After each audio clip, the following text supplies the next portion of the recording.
Bangladesh made a solid start in the first ODI of the three-match series against New Zealand, chasing 248 to win on a tricky pitch.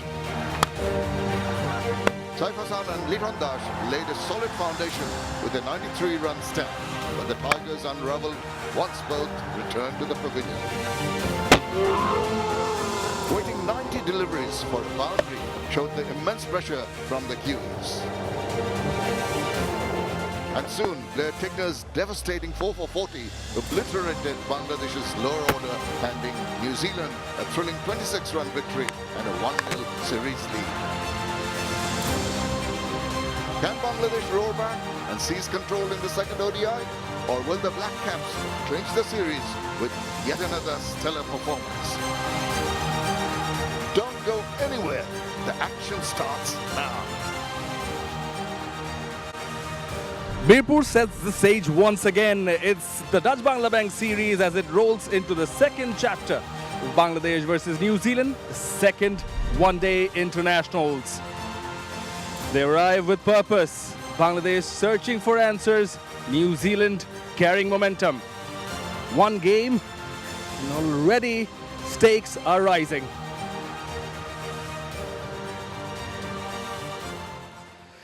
Hello and welcome everyone. It's a very good morning from the Mirpur Sher-e-Bangla National Cricket Stadium. It is Ace Developer presents Trade Drive. Turn your investments into lifestyle.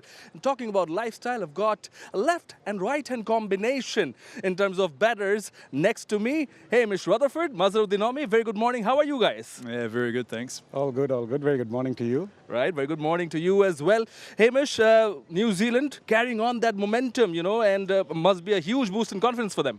Yeah, it certainly was. It was a quality performance the other day. Obviously got off to a bit of a slow start, but gosh, they played a real workman-like innings and then got to a decent score and really scrapped in the field and did really well. Obviously the side will learn a lot from the other day and come here today, new conditions, fresh wicket, or go again. Right, they will go again, but Bangladesh looking for answers, Mazhar.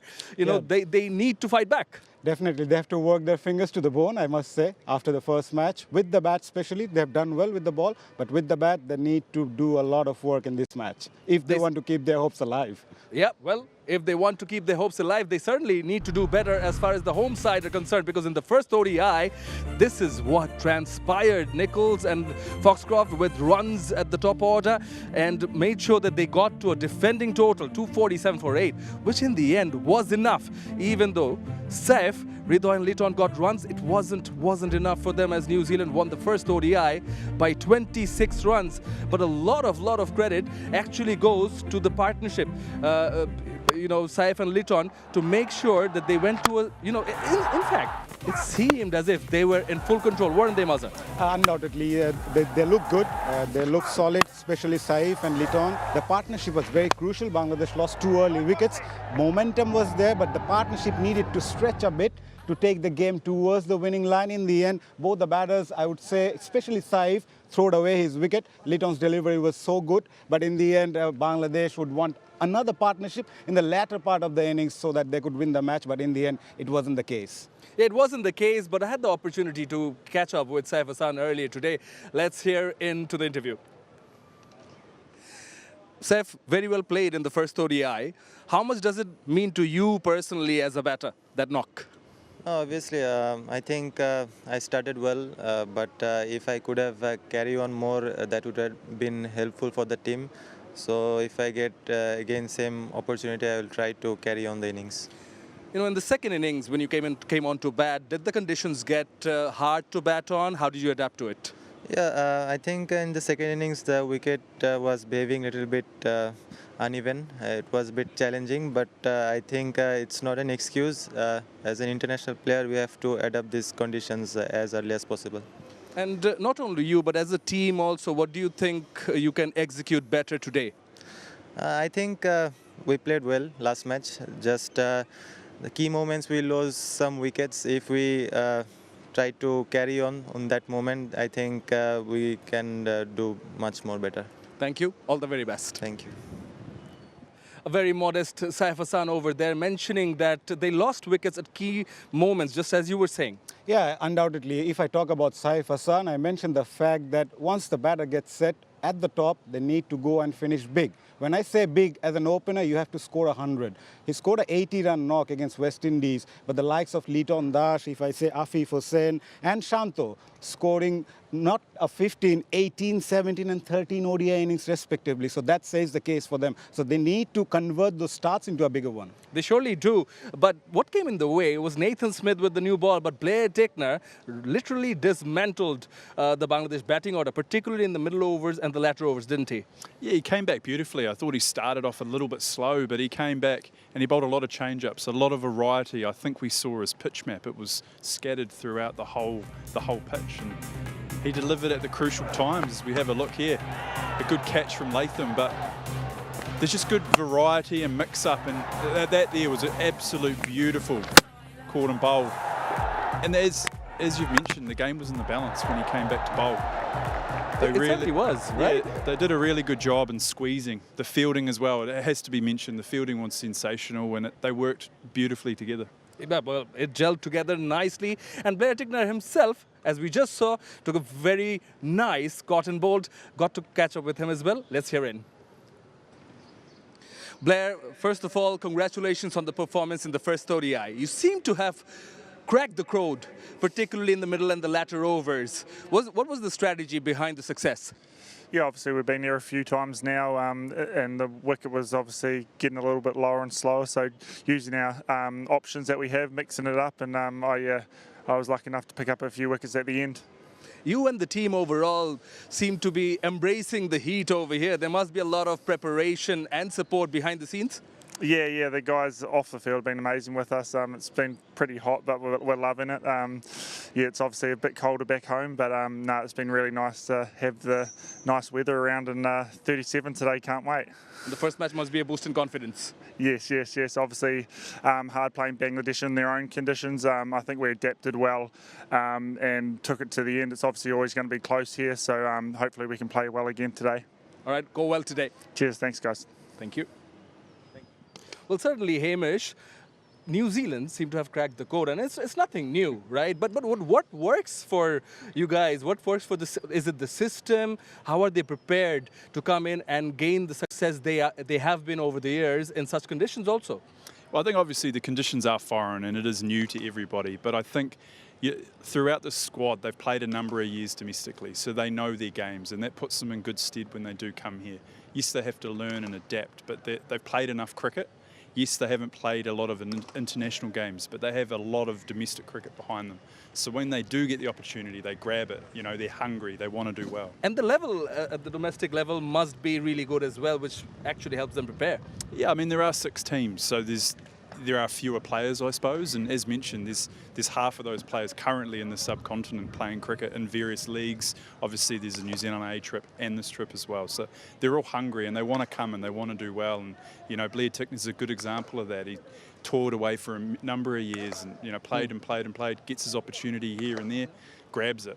Yeah, got great heart. Yeah, and contrastingly, Mazhar, even though these are not alien conditions for the home side, but these are still tough, hot and humid, right? Do you think, the toss played a crucial role? It was a good toss to win for Tom Latham because the Bangladesh side, they had to field under the sun.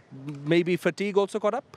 Well, as a professional side, I won't say that as an excuse, but yeah, it gives them a breath of fresh air when it comes back in the second innings. But in the end, Bangladesh bowled well. They can't say they didn't bowl well, restricting New Zealand to 247. In the end, it was the batting. The conversion rates were not there. And the pressure was also there playing against New Zealand with a World Cup qualification also in mind. These are the things when you need to perform when you're under pressure. So from that point of view, Bangladesh lags behind compared to New Zealand. And one aspect I would like to mention is the fielding of New Zealand. They have been outstanding. Yeah, well, they certainly have been outstanding. Well, as far as stats go, teams batting first in the past 5 games out of 7 have won the match. What will it happen today? Let's go over to Athar Ali Khan for the toss and find out. Hello, and we're all set and ready for the toss for the second ODI.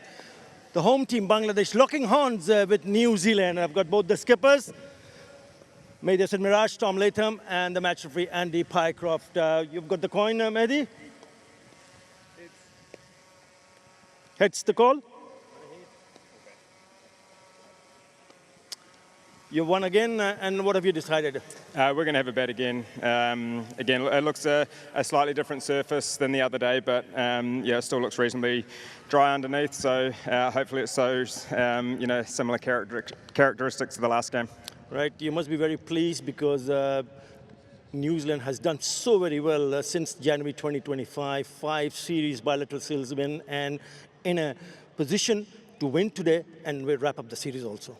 Yeah, I guess for us it's always about playing what's in front of us as much as we can.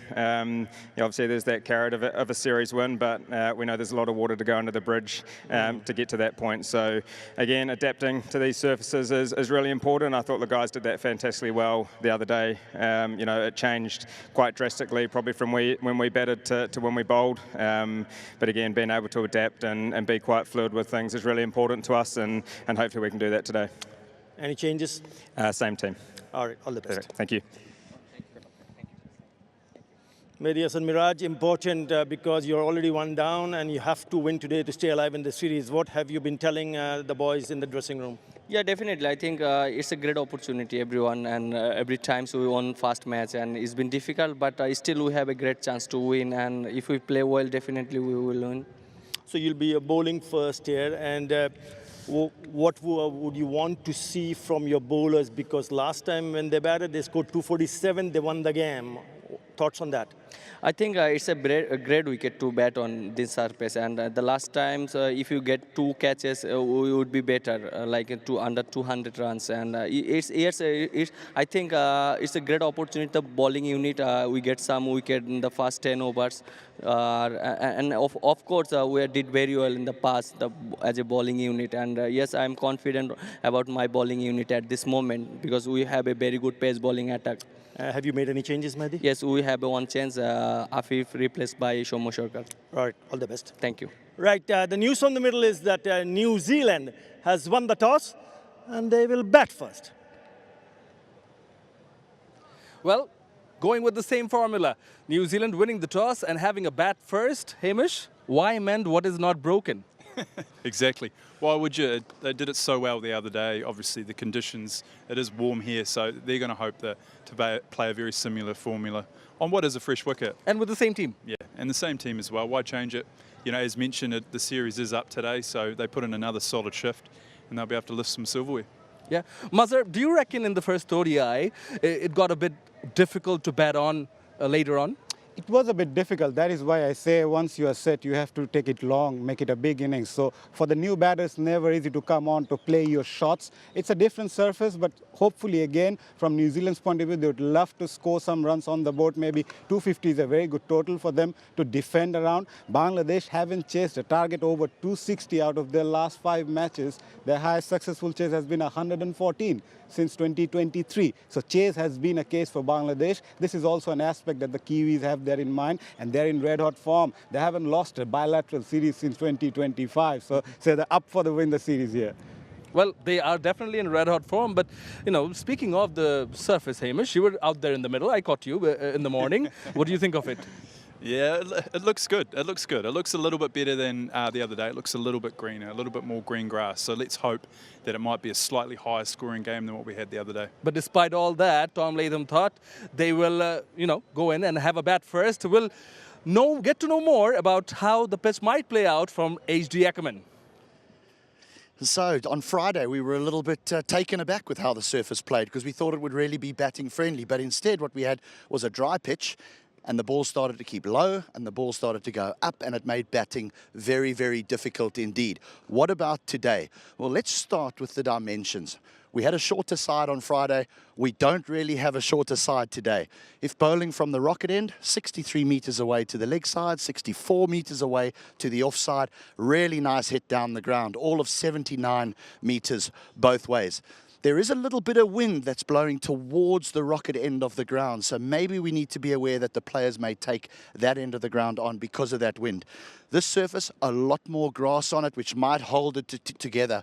What the curator struggles to do is understand how much moisture is kept in this pitch. Hopefully, he's able to keep the moisture in the pitch, because if he isn't able to keep the moisture in the pitch, cracks might start to open later in the day, and batting might be a little bit tougher than what it was even on Friday. But what I am expecting is a better batting surface today. No surprises that they bat first, New Zealand. Expert H.D. Ackerman says no surprises there. Bit more grass, but it should help hold the surface together.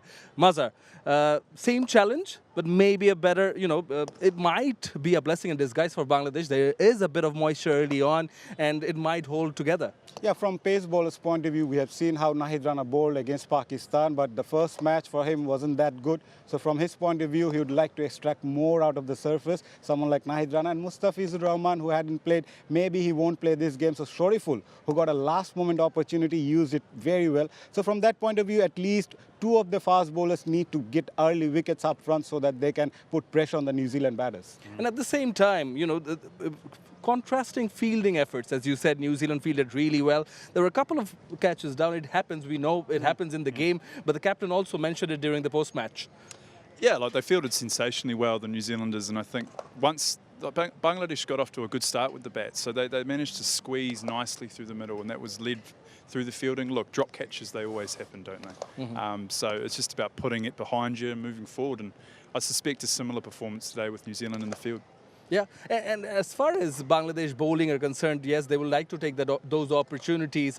But also good to see that the management keeping faith, not coming in with, an array of changes. Yeah, they don't want to actually. They would like to give that assurance to the players that you are ready to play the next couple of matches. Even if you don't do well, that gives the extra bit of confidence for someone like Tanzil Hassan Tamim, if I say. He scored 100 against Pakistan, missed out in the first match. Same goes to Saif Hassan. So these are the elements that you need to build up as a team moving on to the World Cup next year. So you have that continuity. Well, speaking of continuity, it's time for a short break on Ace Developer Presents Straight Drive. We'll be right back.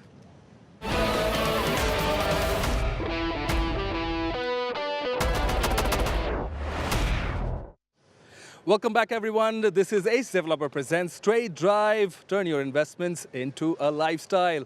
And I'm here with handsome gentlemen, and we'll straight away go into the lineups today. No changes as far as New Zealand are concerned, but do you reckon there are some areas where they can work on and do better? Yeah, obviously they started extremely slow with the bat. Nick Kelly took a few balls to get off the mark, so he'll be looking for a strong performance today. But it's those experienced headed, Latham, Nichols and Young, they'll be looking to lead with the bat, and they did the other day, so they'll be looking for more of the same. I like the little bit of, I guess, icing on the cake that Nathan Smith offered. And obviously with the ball, his early wickets, that's what he does, it's what he does well. And the spin twins between a little bit of Lennox into Foxcroft were exceptional. Yeah, well, they certainly were. Well, moving over to you, Mazhar, and as we are aware that there's one change Bangladesh is coming in with. And, a few would say no surprises there as Shomo Sarkar comes and replaces Afif. How would you design or set the batting lineup? It was quite obvious to see Shomo Sarkar coming in place of Afif Hussain. He struggled a lot in the middle overs, but the question is, where does Shomo Sarkar bat? Normally he opens the innings against Pakistan, against West Indies, missed out against Pakistan, didn't get the opportunity to play any game. So it will be interesting to see whether he comes at number 3 in place of Shanto, or maybe he bats at the middle order at number 5, because we have seen Liton Das batting at number 4 quite well, scoring 340s. So that will be an interesting call, but Shomo can bowl a bit, so there is an opportunity for Bangladesh, to come back. And the bowlers? With the ball, obviously, Nahid Rana, Shoriful, the two main fast bowlers. I would like to see Taskin Ahmed making an impact with the new ball, and the spinners are there, Miraj and Rishad Hussain. Obviously, the two spinners will do the job for Bangladesh. Yeah, well, yeah, certainly, and they came in early, they came in determined. The Tigers have their back against the wall, but they're certainly not an easy side. Or, we had a tight contest in the first match of the Dutch Bangladesh series, didn't we? Yeah, look, it's a very difficult place to come and play Bangladesh. For any side, it doesn't matter whether you've played years of international cricket or just a couple. So it's an extremely hostile environment. You saw it the other day. Oddly enough, the crowd were actually against the home side, which you don't see very often. So they'll be looking, the New Zealanders again, to start well, keep building on the positive start they had the other day. What will they be eyeing today? New Zealand batting first? I mean, I said 270 the other day. I was miles off, wasn't I? I think, you look at the way it played the other day, it's 250 plus again. Any numbers up your sleeve, Mazhar? Yeah, 250 is a good total on the board for New Zealand again, because chasing won't be easy yet again from Bangladesh's confidence point of view, and also the surface, it's not easy to bat on in the second innings. Well, it certainly isn't, as our experts are saying, it's not easy to bat on. But, you know, the Tigers have their back against the wall, but it's in home territory. The series, the Dutch Bangla Bank series, is intensifying. It is firing up. So don't go anywhere, because we are moments away from the second match of the Dutch Bangla Bank series, powered by Nexus Pay and powered by Rocket and co-sponsored by Nexus Pay. And thank you, gentlemen, for joining us. Yeah, hope we had a good game. Yeah, we look forward to a great game and live action in a bit. So don't go anywhere. Stay where you are. This is it from here.